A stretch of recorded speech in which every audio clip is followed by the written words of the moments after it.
जिन्हें वोट लेना होंगे उन्होंने हर घर का पता होंगे कि फलाने का घर है गुजरात के पानी का आवाम बेहद परेशान है। इंतजामिया कोशिश कर रही है, मेहनत कर रही है, पता नहीं कितने कर रही है।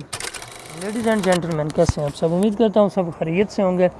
एक हफ़्ता गुजर गया जनाब गुजरात के पानी का, बारिशों और सैलाब का पानी गुजरात में दाखिल हुआ। एक हफ़्ता गुजर गया, लेकिन फ़िलहाल जो सूरत हाल हफ्ते के बाद चल रही है वो आपके सामने है। ये लड़का पानी में खड़ा है जनाब, आप वेख लो जी जिन्ना जिन्ना पानी है।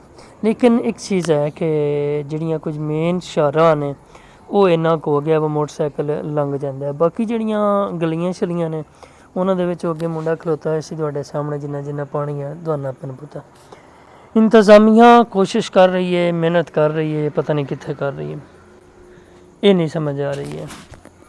आवाम बेहद परेशान है। जोड़े लोग एक हफ़्ता हो गया कम्मा काजां ते नहीं गए हैं, दिहाड़ियां ते नहीं गए हैं, उन्होंने बेचारियां दे घर के मामलात, छोटे छोटे बच्चे, खाण पीण, बिजली के बिल, उस तो बाद जनाब घर दा जिहड़ियां चीज़ां खराब हो गई ने उन्हों के मसाइल अलहदा। वेलफेयर तंजीमां अपनी मदद आप दे तहत उन्होंने तक राशन पानी गोली टीका पहुँचा रही ने, या और जोड़े गुजरात के कुछ वडेरे लोग मसलन बिजनेसमैन जोड़े ने, सियासी नहीं बिजनेसमैन जोड़े ने, वो अपनी मदद आप देता है जोड़ा वो राशन वगैरह पहुँचा रहे हैं। लेकिन वो भी किन्ना पहुँचाण या कितों हद तक जान। असल तो चीज़ है कि इंतजामिया पता हो कितों तक पानी है, किन्नी आबादी है, हर घर के जाके चाहिए थे कि MP MNA वगैरह जोड़े ने माशाअल्लाह जिन्हें वोट लेना होंगे उन्होंने हर घर का पता होंगे कि फलाने का घर है तो फलाने का घर है। लेकिन जो इस तरह के मामलात बन जाते हैं उदों क्यों नहीं पता चलता? फिर लोगों चाहिए तो उदों पता चले, घर के जान राशन देन जाके माजरत करन यार गलती जोड़े मामलात होए ने क्यों, गलतियाँ तो इन्हों दियां इन्ना क्यों हर बारी इलैक्शन जितया जनाब जाके बैठे साढ़े वास्ते साढ़े सामने गल्लां कीतियां जनाब असीं तुहाडे वास्ते बड़े कुछ करने वास्ते तैयार हाँ, तुहाडे खादम हाँ, लेकिन करदे की ने कुछ भी ना।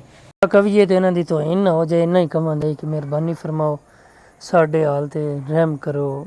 गुजरात शहर या और इर्द गिर्द जितों तक पानी पहुँचा, जितों तक सैलाब पहुँचा, जिन्होंने घरों तक पानी पहुँचा उन्होंने तक पहुँचो, उन्होंने जाके कैड खबर लवो।